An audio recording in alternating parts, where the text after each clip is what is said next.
Dadako po tayo sa ating mensahe ngayong umaga at ako po ay privileged na maging tagapagsalita at gamitin ng Panginoon na maghahatid ng magandang balita para sa ating lahat. At ito po ay manggagaling sa Acts 1:8. Ayan, kung may mga Biblia po kayo o kaya mga tawag nito, Bible app, pwede po nating makita ang atin pong scripture reading for this morning na manggagaling po sa Acts 1:8. Ayan, ito. Power when the Holy Spirit comes on you, and you will be my witnesses in Jerusalem, in all of Judea and Samaria, and to the ends of the earth. Ayan. Sige po.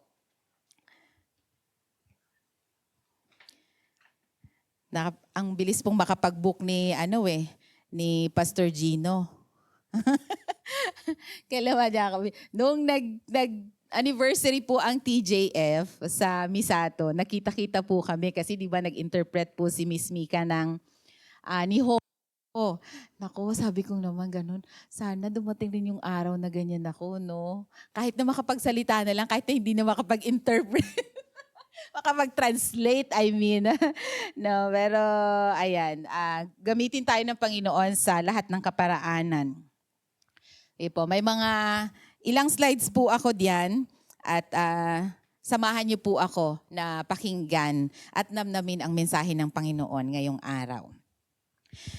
Sabi po diyan ay empowered to witness.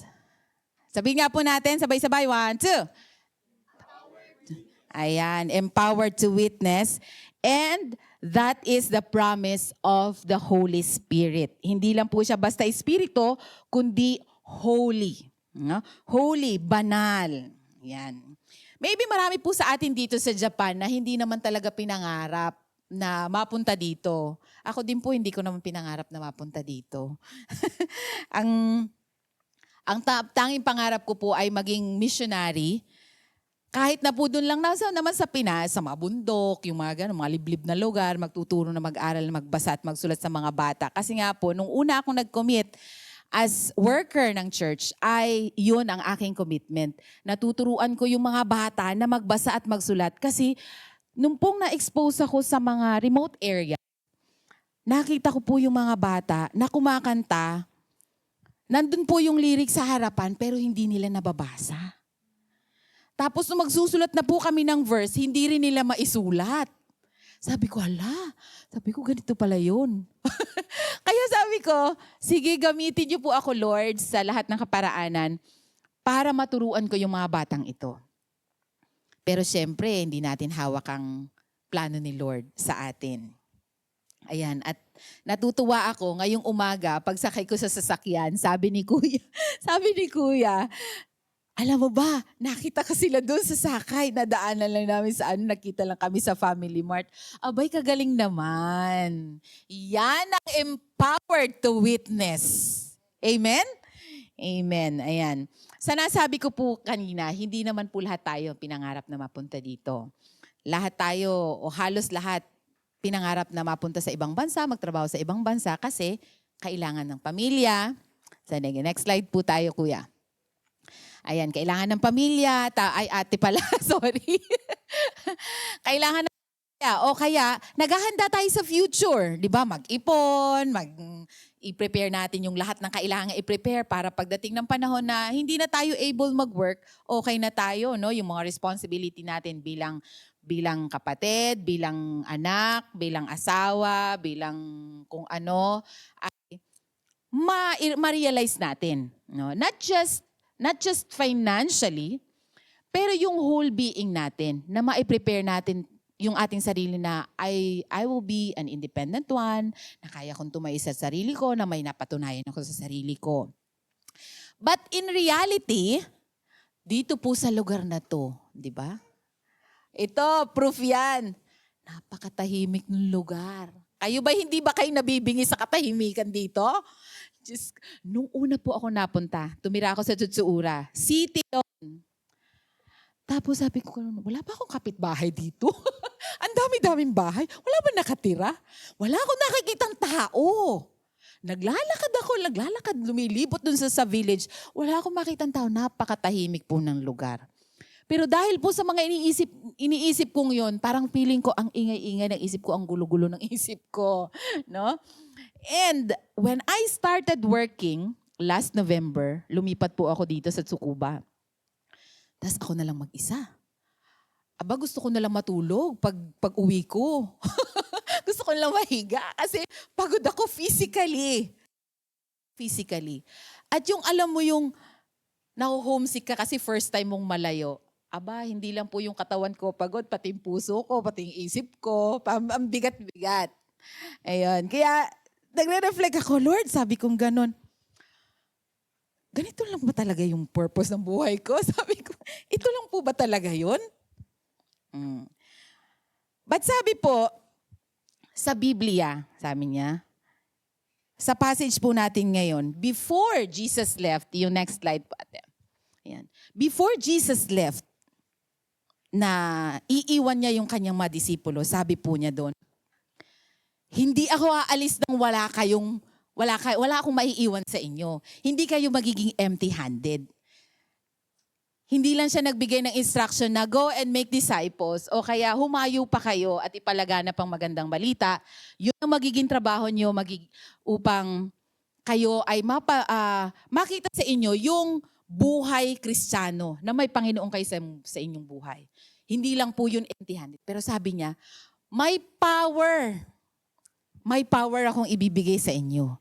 And that power came from the Holy Spirit. Ayan. Sige po, next slide po tayo. Hindi lang po tayo pumunta dito para sa trabaho, para sa kung ano yung ating gusto naisin sa buhay. Mga kapatid, the promise is not just for those disciples, no, before. That promise is for you, for us all. At saan po ba? Dito sa Japan. Kasi andito na tayo. Huwag na tayong lumayo. At paano po natin i-work out yon, yung empowered to be a witness? Una po, meron tayong 3 P's dito. Yung unang P, ayan, the promise of power. And the promise of power. Sabi po doon sa ating verse, you will receive power. You will receive power. Tulad po ng mga disipulo noon, pagod din sila. Lalo na noon, walang sasakyan, lakad-lakad lang. Nalilito rin sila, takot. Kasi nga sinasabi ni Jesus, babay na, iwan ko na kayo, hindi niyo na ako physically kasama. So feeling nila, mawawala na yung Panginoon. Kasi nga, di ba, tao din po sila eh. Nakikita nila. Iba yung kasama natin, yung ating leader. Kapag tayo na lang yung hahayo, parang, kaya ko ba to? We are doubting, no? At kung tutuusin, minsan talaga ganun tayo. Madalas. Pagod, hindi lang physically, mentally, emotionally, spiritually. Kung minsan nadi-discourage tayo kapag iniiwan tayo ng leader natin. Discourage tayo. Hihina yung faith natin. Parang, wag na nga lang ituloy. Bakit ba sinimulan? Ba't pumasok-pasok ba ako dito? Pero sabi ng Panginoon, you will receive power. Kasi alam niya na hindi kaya ng mga disipulo sa sarili lang nilang lakas at kaalaman. Ngayon. Pero yun pong totoo, no, kahit na discourage po yung mga disipulo noon, feeling nila pagod na sila, feeling nila parang kalalamunin sila ng mundo kasi nga ang daming galit sa Kristiyano noon, di ba? Lalo sa disipulo. Pero hindi sinabi ng Panginoon, sige, babay na, bahala na kayo sa buhay nyo. Figure it out yourself. Kaya niyo yan. Pero sabi po niya doon, ano po sabi niya? You will receive power. Di ba napakaganda pong pangako yan ng Panginoon? The power comes through the Holy Spirit. It is given. Hindi po kailangang hingin pa ng disipulo. Ibinigay ng kusa ng Panginoon. Hindi ito dahil magaling tayo kung minsan at kakayanin natin tulad ng mga disipulo. Nag-aral din naman po yung ibang disipulo, di ba? May mga tax collector at kung anik-anik, di ba? Hindi dahil perfect model sila ng mga Kristiyano noon, sapagkat kapag tayo ay disipulo ng Panginoon, mahal tayo ng Panginoon. 'Di ba? Kapag mahal tayo, hindi niya tayo iwan na empty-handed. Meron at meron siyang iiwan. 'Di ba? Kaya din po sa pamilya noon, no. Sige, alis muna ako ha. Pero ito, iwan ko sa inyo. Pangako ko sa inyo, kayo lang ang mamahalin ko. 'Di ba? Kasarap naman pakinggan. At ganyan po ang lakas na binibigay sa atin ng Panginoon. It is a quiet strength. Next po tayo, ate. It's a quiet strength na the power of the Holy Spirit gives us strength to continue in a quiet world. Na? Peace in loneliness. Alam nyo yon, kapag may Panginoon tayo, kahit may feeling natin, mag-isa tayo, pero may peace of mind tayo. Kasi may Panginoon sa buhay natin. At courage to face difficulty. Narinig ko sila kanina, sabi ko, forklift? Ano yun? Ang hirap na trabaho nun. Ang hirap na trabaho nun. Yung mga bagay, kung ano. Tapos, nagtatrabaho sila 7 to 10. Imagine yan. Kayo, nag-OT din. Yes, o kanimuchi, dumadami yung ating kita. Pero physically, di ba, pagod tayo? At kapag pagod tayo, nadi-discourage tayo, Lord, ba't ba ako pumasok-pasok ba ito? Ang hirap-hirap ng buhay. Pero sa kabila ng, meron tayong courage to face the day. No? Yun yung mga quiet strength na binibigay sa ating back, continuing despite exhaustion, at trusting God daily. Alam niyo po, kapag may tiwala tayo sa Panginoon, iba yung sigla na nakikita sa atin ng ibang tao. At ang declaration po natin, Lord, hindi ko kaya, pero kaya mo. Di ba? Kaya mo. At dahil kaya niya, at binigyan na tayo ng power, kaya din natin. Kaya din natin. Without the Spirit, everything becomes heavy. Mabigat. Diba? Kung tayo-tayo lang. But with the Spirit, even if it's difficult, may lakas pa rin tayo. So, sabihin nga po natin, Lord, hindi ko kaya, pero kaya mo. 1, 2. Lord, hindi ko kaya, pero kaya mo. Lord, hindi namin kaya, pero kaya mo. Amen. Ayan po ang the promise of power. Yeah. Number 2, na P. The purpose of power. The purpose of power. Ayan. You will be my witnesses. Sabi niya, you will receive power. Ngayon, pagkatapos ng power from the Holy Spirit, sabi niya, you will be my witnesses. Abay, ang bilis naman ni Lord. Ang bilis naman ni Lord. Pero actually po, ano yan, na parang pinalalago natin from time to time. Diba? Tulad po natin, noon, ako din, parang trainee din ako sa Pinas. Ayan, hanggang naging disipulo ko at napasok sa simbahan. Kaya, hindi niya naman sinabi na, you will just survive in this place. Kahit na hindi ka marunong mag-Nihongo, magsusurvive ka. You will just earn. Ayun. You will just earn. Ang sabi po niya sa atin, you will be my witness. Witnessing is not only preaching, katulad ngayon. Hindi lang po yan preaching. Marami po yan. Dito po sa Japan, sige po ate, isa pa. Dito po sa Japan, hindi tayo bold na nakakapag-witness. Sa trabaho ko, hindi pwedeng mag-share, prohibited yon. Pero hindi naman totally na kung yung ako ang magkukusa, bawal. Pero pag nagtanong sila, ito pagkakataon ko na to. Sinasamantala ko po talaga yon. Pero yung witnessing sa Japan, ganyan po. Gagawa tayo ng tama sa kapwa natin. No?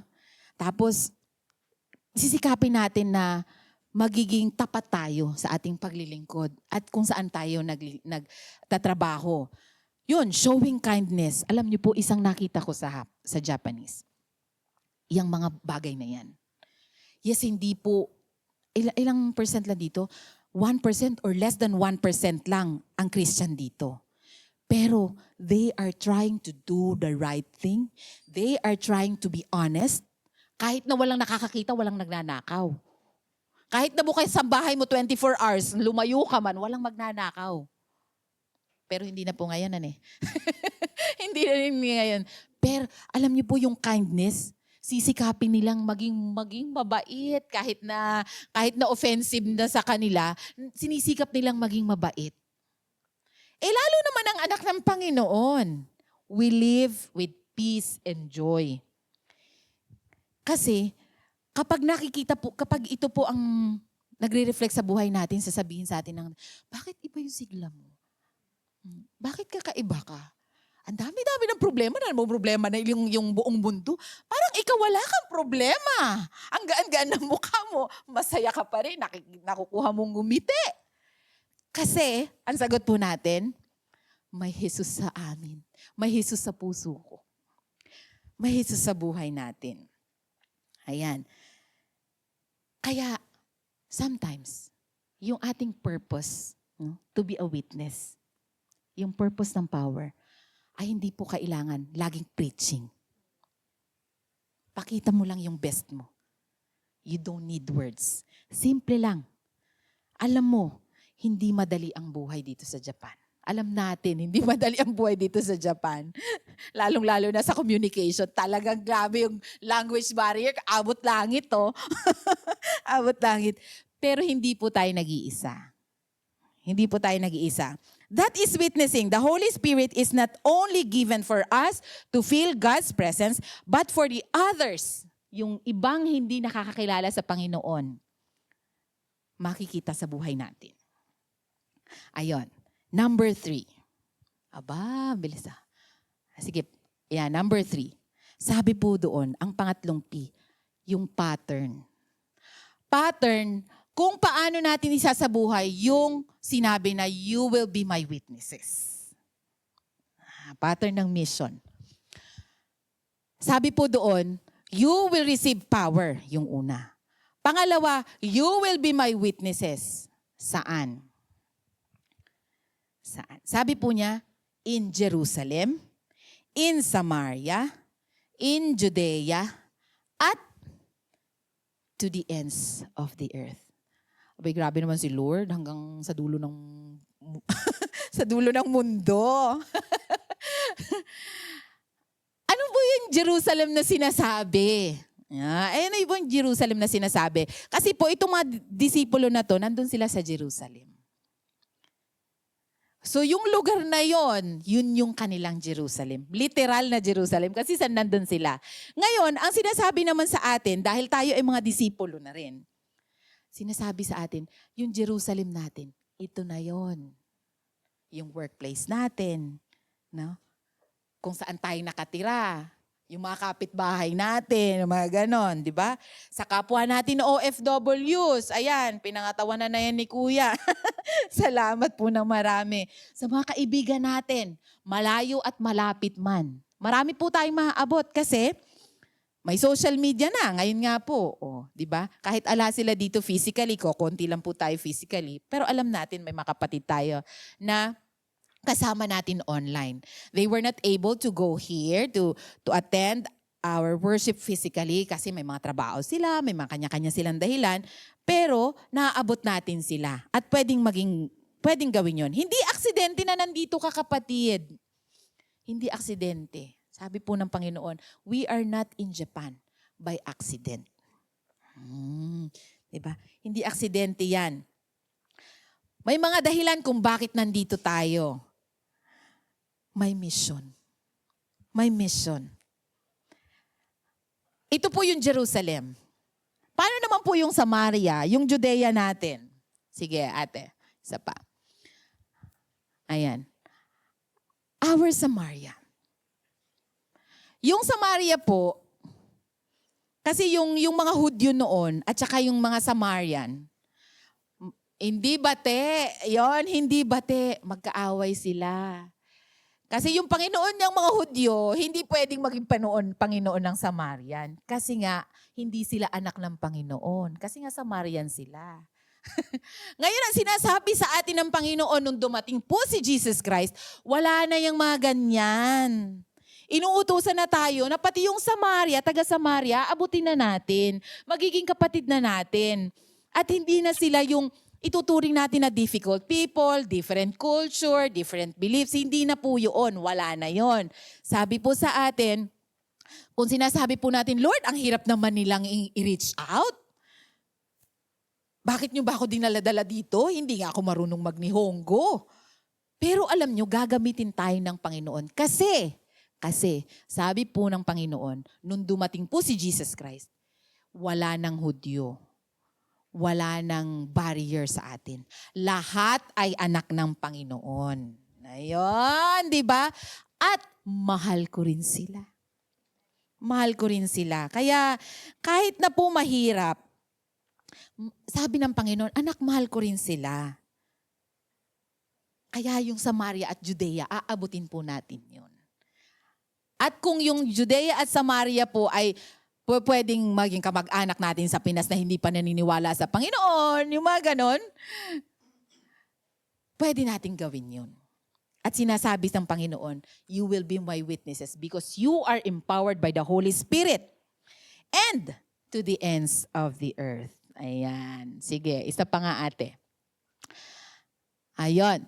Mission Impossible. Alam niyo po yung nung una akong lumipad, kasi first time ko tong overseas na nakaupo ako, Lord, tumitingin ako sa bintana. Sabi ko, Lord, hindi naman ako yan tumitingin ako sa bintana, Lord, alam ko po, may purpose kayo kung bakit niyo ako dinala doon, dadalin doon sa lugar na yon. At iniisip ko pa lang, hindi biro ang magiging mission. Pero, dahil alam ko na may purpose ang Panginoon, malakas ang loob ko. Yan. Ngayon, isipin po natin, galing tayo sa Pinas, pero nandito tayo ngayon sa Japan. At may purpose kung bakit tayo dinala ng Panginoon dito. Kiniklaim natin yan. Kahit mahirap, kaya natin. Dahil hindi tayo nag-iisa, kasama natin ang nagsugo sa atin. Tayo ay tinawag sa isang mission. Parang Mission Impossible. Pero kung sa pelikula po, naalala niyo po yung Mission Impossible ni Tom Cruise? Nanonood po ba kayo ng Hindi uso cinema dito, no? Ang mahal mahal ang cinema dito, manood na lang sa bahay ng Netflix. Ayan. Yun, Mission Impossible. Pero naging posible yung mission nila doon. At sinasabi po ng Panginoon, kung naging posible yung movie na yon at nagawa nila yung mission na yon na posible, mas posible yung mission na pinagkatiwala sa atin ng Panginoon dito. 'Di ba? Kasi God is using us. We are just ordinary people. Yan, feeling niyo po ba parang hindi pagpapakilala sa atin, parang hindi, wag mo nang pagkilala. Ordinary lang ako. Okay lang ako. Ganon. Pero sinasabi ng Panginoon sa atin, you are not just an ordinary one because you can do extraordinary things. You have your extraordinary purpose here in Japan. Ayan. Kaya mga kapatid, hindi lang tayo nandito para magtrabaho. Sige, next slide po tayo ate. Para magtrabaho, para kumita. Hindi lang po yun. Ang sabi po sa atin, hindi tayo nag-iisa. The Holy Spirit is with us. Sa trabaho, sa gala, sa pagod, sa pagpapahinga, sa lungkot, sa saya, at sa bawat araw na tahimik. Pero maingay po yung isipan natin. So ano po yung sinasabi sa atin ng Panginoon? We are here to live with purpose. To be witnesses of Christ. Yan. Ang tanong, Lord, am I just living? Ganito lang ba talaga? O may halaga po ang buhay ko? Sige, next slide po tayo ate. Ayan. Hinahamon po tayo ng Panginoon. This week, simple lang po yan. Sa pagising o sa pagtulog natin, sabihin natin, Holy Spirit, samahan niyo po ako. Gamitin niyo po ako every day. Kapag nagtrabaho po tayo bilang employee, empleyado sa isang kumpanya, ako sa school po ako nagtatrabaho kaya medyo masalita, di ba? Masalita. Kaya sabi kong gano'n, sige, pag may pagkakataon, gagagrab ko, hindi na ako matatakot. No? Kasi feeling natin kung minsan, takot tayo. Ako minsan po talaga takot ako. Kasi baka masisante ko ng di oras. Sabi ko, hindi ko kaya mabuhay dito sa Japan.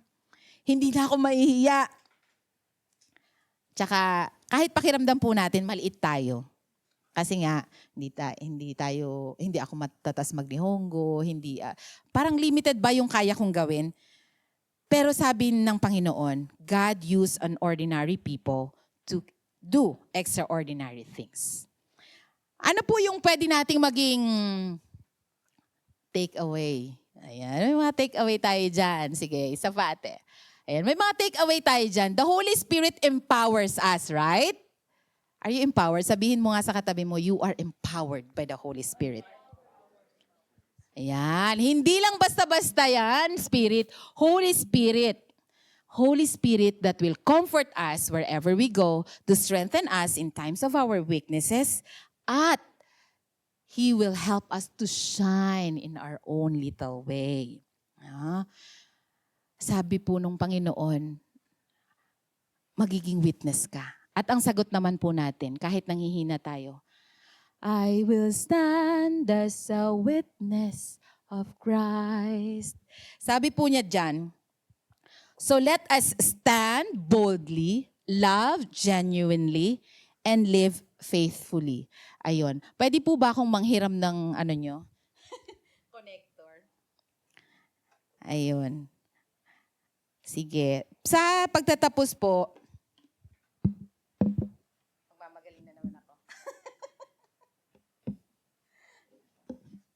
sa pagtatapos po, hayaan niyo pong mag-share ako ng isang awitin.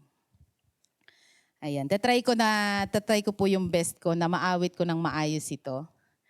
Medyo mataas pero sabi ng Panginoon, sige lang, kaya mo yan. Kaya mo yan. Yan, paano ba ito? I-play. Yan. Sige. Ay, walang audio.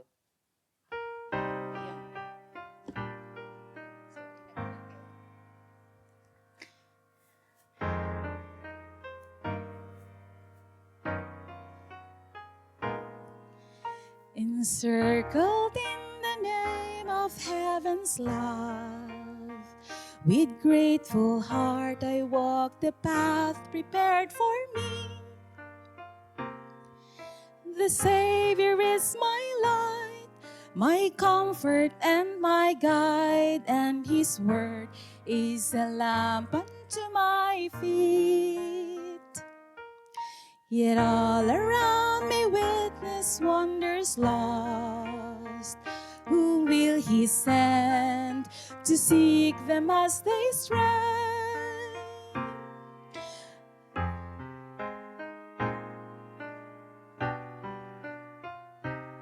Iyak naman ako dito sa kantang to. Who will show the way? A city on a hill cannot be hid. Let your light so shine, the Savior said, like Esther in her courage, like Joseph in his faith, like Ruth in her devotion, like David in his strength. I will stand for truth and righteousness, reflecting heaven's light, and my life will be like a beacon in the night, for I will stand as a witness of Christ.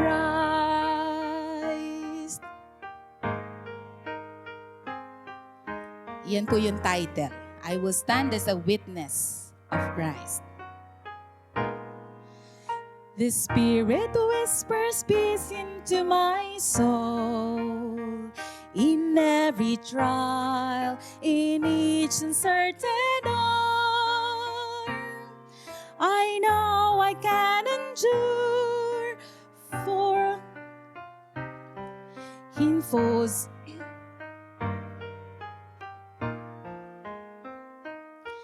Yet others weep for grief that knows no peace. Where is their hope but in the Master's word?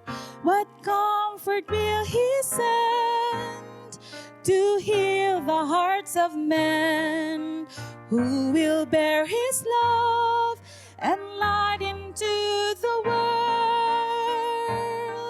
A city on a hill cannot be hid. Let your light so shine, the Savior said. Like Esther in her courage, like Joseph in his faith, like Ruth in her devotion, like David in his strength, I will stand for truth and righteousness, reflecting heaven's light, and my life will be like a beacon in the night, for I will stand as a witness of Christ. Alam niyo po, dito po sa Japan, medyo madilim po yung paligid. Kasi nga po, uunti lang tayo naniniwala sa Panginoon. Pero sabi po dyan, a city on a hill cannot be hid. God will let you shine on your own way. Kaya pag sinabi po ng Panginoon that you will receive Holy Spirit, tanggapin po natin yon. And you will be my witnesses, embrace po natin yon saan man tayo mapunta. At saan po? Sa Jerusalem natin, sa Samaria, sa Judea. Hindi man tayo katulad ni David sa kanyang pananampalataya. Hindi man tayo katulad ni Ruth. Naalala ko, Ruth din pala ako. Hindi man tayo katulad ni Ruth na napaka-devoted. At hindi man tayo kasing tapang ni Esther na harap sa emperor sa oras na sabihin, ba't nag-witness ka dito? Bawal yan kasi Buddhist kami. Mga gano'n na bagay. Hindi tayo matatakot. Kasi mas malaki sa kahit anumang bagay, sa kahit anumang Panginoon na pinaniniwalaan ng ibang tao, yung Diyos na meron sa atin. Kaya, let us live as an empowered witness of Christ. In the name of the Father, of the Son, and of the Holy Spirit. Amen.